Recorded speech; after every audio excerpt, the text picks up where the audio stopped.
American മാർക്കറ്റിൽ നിന്നും പ്രത്യേകിച്ച് നെഗറ്റീവ് ന്യൂസുകളൊന്നും ഇല്ലാത്തതും ഏഷ്യൻ മാർക്കറ്റ് പോസിറ്റീവ് സൈഡിൽ ട്രേഡ് ചെയ്യുന്നതും മൂലം ഇന്നത്തെ ട്രേഡിംഗ് സെഷനിലും ഇന്ത്യൻ മാർക്കറ്റിൽ പോസിറ്റീവ് ഓപ്പണിംഗ് പ്രതീക്ഷിക്കാവുന്നതാണ്. നിഫ്റ്റി 0.50% ഉയർന്ന് 25,781 കഴിഞ്ഞ ദിവസം ക്ലോസിംഗ് നൽകിയത്. IT, മീഡിയ തുടങ്ങിയ സെക്ടറുകൾ ഒഴികെ കഴിഞ്ഞ ട്രേഡിംഗ് സെഷനിൽ ഒട്ടുമിക്ക സെക്ടറുകളും ഡീസന്റ് പെർഫോമൻസ് കാഴ്ചവെക്കുകയും ചെയ്തു. ബ്രന്റ് ക്രൂഡിൻ്റെ വില $61 പെർ ബാരൽ എന്ന ലെവലിനടുത്ത് ട്രേഡ് ചെയ്യുകയും ചെയ്യുന്നു.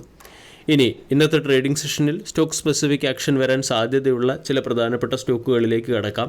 ഒന്നാമത്തേത്, ഹെവി വെയ്റ്റ് സ്റ്റോക്കുകളുടെ ക്വാർട്ടർലി റിസൾട്ടിന് മുകളിലുള്ള മാർക്കറ്റ് റിയാക്ഷൻ ഇന്ന് വരുന്നതുകൊണ്ട് ഹെവി വെയ്റ്റ് സ്റ്റോക്കുകളെയും ഇൻഡെക്സിനെയും ഫോക്കസ് ചെയ്യാം. Reliance Industries, HDFC bank, ICICI bank തുടങ്ങിയ സ്റ്റോക്കുകളുടെ ക്വാർട്ടർലി റിസൾട്ടിന് മുകളിലുള്ള മാർക്കറ്റ് റിയാക്ഷൻ ഇന്ന് പ്രതീക്ഷിക്കാവുന്നതാണ്. റിലയൻസ് ഇൻഡസ്ട്രീസിൻ്റെ ക്വാർട്ടർലി റിസൾട്ടിൽ റവന്യൂ 4.5% ക്വാർട്ടർ ടു ക്വാർട്ടറിലും എബിറ്റ 6.94%, എബിറ്റ മാർജിൻ 17.6% നിന്നും 18%ലേക്കും ഇംപ്രൂവ് ആയിട്ടുണ്ട്. കമ്പനിയുടെ net profit quarter to quarter ഇടിഞ്ഞെങ്കിലും ഇയർ ഓൺ ഇയറിൽ 10% ഉയരുകയും ചെയ്തു. റിലയൻസ് ജിയോയുടെ ക്വാർട്ടർലി റിസൾട്ടിൽ റവന്യൂ 3% വർദ്ധിച്ചപ്പോൾ എബിറ്റ് 4% വർദ്ധിക്കുകയും മാർജിൻ ഏറെക്കുറെ ഫ്ലാറ്റായി തുടരുകയും ചെയ്യുന്നു. ഓറിയന്റ് ഇലക്ട്രിക്കിൻ്റെ ക്വാർട്ടർലി റിസൾട്ടിൽ കമ്പനിയുടെ റവന്യൂ 6% വർദ്ധിച്ചു, എബിറ്റ് 6.4% വർദ്ധിച്ചപ്പോൾ നെറ്റ് പ്രോഫിറ്റ് 15% വർദ്ധിച്ച് 10 കോടിയിൽ നിന്നും 12 കോടിയിലേക്കെത്തി. റിയാലിറ്റി സെക്ടറിലെ ശോഭയുടെ ക്വാർട്ടർലി റിസൾട്ട് മികച്ചതാണ്. റവന്യൂ 50% വർദ്ധിച്ച് 933 കോടിയിൽ നിന്നും 1407 കോടിയിലേക്കെത്തി. കമ്പനിയുടെ നെറ്റ് പ്രോഫിറ്റ് 26 കോടിയിൽ നിന്നും 72 കോടിയിലേക്ക് എത്തുകയും എബിറ്റ മാർജിൻ 24% ഉയരുകയും മാർജിൻ 8.2% നിന്നും 6.8%ലേക്ക് കോൺട്രാക്റ്റ് ആവുകയും ചെയ്തിട്ടുണ്ട്.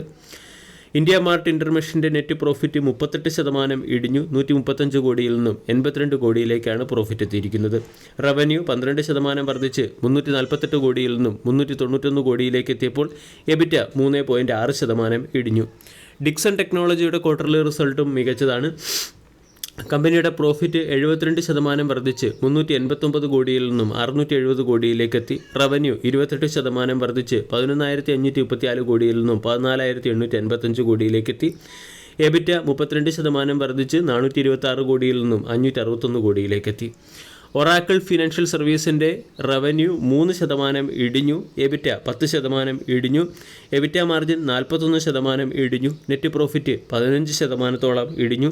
642 കോടിയിൽ നിന്നും 546 കോടിയിലേക്കാണ് ഒറാക്കിൾ ഫിനാൻഷ്യൽ സർവീസിൻ്റെ നെറ്റ് പ്രോഫിറ്റ് ഇടിഞ്ഞിരിക്കുന്നത്. കമ്പനിയുടെ റവന്യൂ 1852 കോടിയിൽ നിന്നും 1789 കോടിയിലേക്ക് എത്തുകയും ചെയ്തു. പോളിക്യാബിൻ്റെയും ഹാവൽസിൻ്റെയും ക്വാർട്ടർലി റിസൾട്ട് ഡീസൻ്റാണ്. ഹാവൽസിൻ്റെ ക്വാർട്ടർലി റിസൾട്ടിൽ നെറ്റ് പ്രോഫിറ്റ് 19% വർദ്ധിച്ച് 268 കോടിയിൽ നിന്നും 319 കോടിയിലേക്ക് എത്തുകയും റവന്യൂ 5% വർദ്ധിച്ച് 4,539 കോടിയിൽ നിന്നും 4,779 കോടിയിലേക്ക് എത്തുകയും ചെയ്തു. എബിറ്റ 17% വർദ്ധിച്ച് 375 കോടിയിൽ നിന്നും 438 കോടിയിലേക്കെത്തി. ICICI ബാങ്കിൻ്റെ ക്വാർട്ടർലി റിസൾട്ടിൽ നെറ്റ് പ്രോഫിറ്റ് 5% വർദ്ധിച്ച് 11,746 കോടിയിൽ നിന്നും 12,350 കോടിയിലേക്കെത്തി. നെറ്റ് ഇൻട്രസ്റ്റ് ഇൻകം 7% വർദ്ധിച്ച് 20,000 നിന്നും 21,529 കോടിയിലേക്കെത്തി.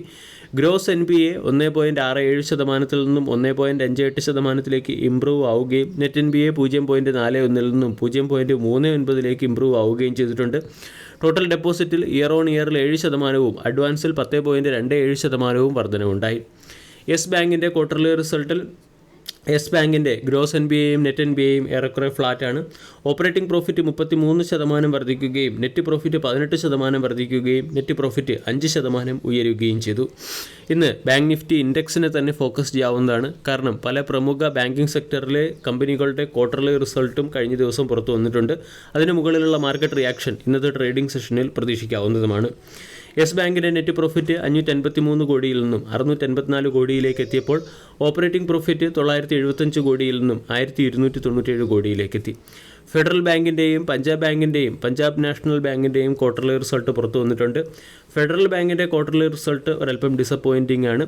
1056 കോടിയിൽ നിന്നും 955 കോടിയിലേക്ക് നെറ്റ് പ്രോഫിറ്റ് ഇടിഞ്ഞപ്പോൾ നെറ്റ് ഇൻട്രസ്റ്റ് ഇൻകം 5% വർദ്ധിച്ച് 2,367 കോടിയിൽ നിന്നും 2,495 കോടിയിലേക്കെത്തി.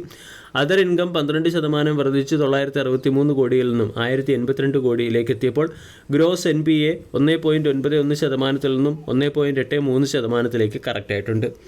പഞ്ചാബ് നാഷണൽ ബാങ്കിൻ്റെ നെറ്റ് ഇൻട്രസ്റ്റ് ഇൻകം ഏറെക്കുറെ ഫ്ലാറ്റാണ്. പ്രോഫിറ്റിൽ 14% വർധന ഉണ്ടായിട്ടുണ്ട്. ഗ്രോസ് NBA 3.78% നിന്നും 3.45% കറക്റ്റ് ആവുകയും ചെയ്തു. ഇനി മറ്റ് ചില പ്രധാനപ്പെട്ട സ്റ്റോക്കുകളിൽ വന്ന ലേറ്റസ്റ്റ് അപ്ഡേറ്റിലേക്ക് കടക്കാം. ഒന്നാമത്തേത് പവർ ഗ്രിഡ് കോർപ്പറേഷൻ. പവർ ഗ്രിഡ് കോർപ്പറേഷന് 11 കോടി രൂപയുടെ പവർ ഗ്രിഡ് കോർപ്പറേഷൻ SRWR വിൻഡ് ട്രാൻസ്മിഷനെ 11 കോടി രൂപയ്ക്ക് അക്വയർ ചെയ്തതുകൊണ്ട് സ്റ്റോക്കിനെ ഫോക്കസ് ചെയ്യാവുന്നതാണ്. SW സ്റ്റോളാർ അല്ലെങ്കിൽ സെർലിംഗ് ആൻഡ് വിൽസൺ എന്ന കമ്പനിക്ക് 1172 കോടി രൂപയുടെ ഓർഡർ ലഭിച്ചിട്ടുണ്ട്. ഇതുവഴി കമ്പനിയുടെ ടോട്ടൽ ഓർഡർ ഇൻഫ്ലോ 3775 കോടി രൂപയുടേതായി ഉയർന്നിട്ടുണ്ട്. മാരിക്കോ എന്ന കമ്പനി HW വെൽനസ് സൊല്യൂഷൻസിൻ്റെ 46% സ്റ്റേക്ക് അക്വയർ ചെയ്യുന്നതിന് വേണ്ടി ഒരു ഡീലിൽ ഒപ്പുവെച്ചിട്ടുണ്ട്. ഹിന്ദുസ്ഥാൻ എയറോനോട്ടിക്സ് ലിമിറ്റഡ് എന്ന കമ്പനി ലൈറ്റ് കോമ്പാക്റ്റ് എയർക്രാഫ്റ്റായ തേജസിൻ്റെ സെക്കൻഡ് പ്രൊഡക്ഷൻ ആരംഭിച്ചതിൻ്റെ പശ്ചാത്തലത്തിൽ ഹിന്ദുസ്ഥാൻ എയറോനോട്ടിക്സ് ലിമിറ്റഡ് എന്ന സ്റ്റോക്കിനെയും ഫോക്കസ് ചെയ്യാം. ഇൻഡിഗോ എയർബസിൽ നിന്ന് 30 A350 അഡീഷണൽ എയർക്രാഫ്റ്റ് വാങ്ങുന്നതിന് വേണ്ടി ഡീലിൽ ഒപ്പുവെച്ചതുകൊണ്ട് ഇൻഡിഗോ എന്ന സ്റ്റോക്ക് മാർക്കറ്റിൻ്റെ ശ്രദ്ധ ആകർഷിച്ചേക്കും. Mazagon Dock ship builder naval ഗ്രൂപ്പുമായി ചേർന്ന് സ്കോർപിയോൺ സബ്മറൈൻസ് മാനുഫാക്ചറിങ്ങിന് വേണ്ടി ഒരു ഡീലിൽ ഒപ്പുവെച്ചിട്ടുണ്ട്. അതുപോലെ തന്നെ ഇന്ത്യ സിമെൻ്റ് എന്ന കമ്പനി അതിൻ്റെ പ്രൊഡക്ഷൻ കപ്പാസിറ്റി വർദ്ധിപ്പിക്കുന്നതിന് വേണ്ടി കാപ്പെക്സ് എംപ്ലോയ് ചെയ്യാൻ തീരുമാനിച്ചു. 440 കോടി രൂപയുടെ ഇൻവെസ്റ്റ്മെൻ്റ് ആയിരിക്കും കമ്പനി നടത്തുക. ഇതുവഴി കമ്പനിയുടെ production capacity 2.8 million tonne per annum എന്ന റേറ്റിലേക്ക് ഉയരുകയും ചെയ്യും. ശക്തി പമ്പിന് ശക്തി എനർജി സൊല്യൂഷൻസിൽ നിന്നും 25 കോടി രൂപയുടെ ഇൻവെസ്റ്റ്മെൻറ്റ് ലഭിച്ചിട്ടുണ്ട്. ACME സോളാർ എന്ന കമ്പനി 28 മെഗാവാട്ട് ശേഷിയുള്ള വിൻഡ് പവർ പ്രോജക്റ്റ് ഗുജറാത്തിൽ കമ്മീഷൻ ചെയ്തതിൻ്റെ പശ്ചാത്തലത്തിൽ സ്റ്റോക്കിനെ ഫോക്കസ് ചെയ്യാവുന്നതാണ്. ഇർക്കോൺ ഇൻ്റർനാഷണൽ എന്ന കമ്പനിക്ക് പെട്രോനെറ്റ് LNGയിൽ നിന്നും 360 കോടി രൂപയുടെ ഓർഡർ ലഭിച്ചിട്ടുണ്ട്. ന്യൂജൻ സോഫ്റ്റ്വെയർ എന്ന കമ്പനിക്ക് 46 കോടി രൂപയുടെ ഒരു 2-year international agreement overseas financial ഇൻസ്റ്റിറ്റ്യൂഷൻസിൽ നിന്ന് ലഭിച്ചതുകൊണ്ട് സ്റ്റോക്കിനെ ഫോക്കസ് ചെയ്യാം. Brainbees solutions dynamic IT സൊല്യൂഷൻസിൻ്റെ 15% സ്റ്റേക്ക് അക്വയർ ചെയ്തു. ഇതിൻ്റെ പശ്ചാത്തലത്തിൽ ബ്രെയിൻ ബി സൊല്യൂഷൻ എന്ന സ്റ്റോക്കിനെയും ഇന്ന് ശ്രദ്ധിക്കാം. വീഡിയോ എല്ലാവർക്കും ഇഷ്ടമായി എന്ന് വിശ്വസിക്കുന്നു. താങ്ക്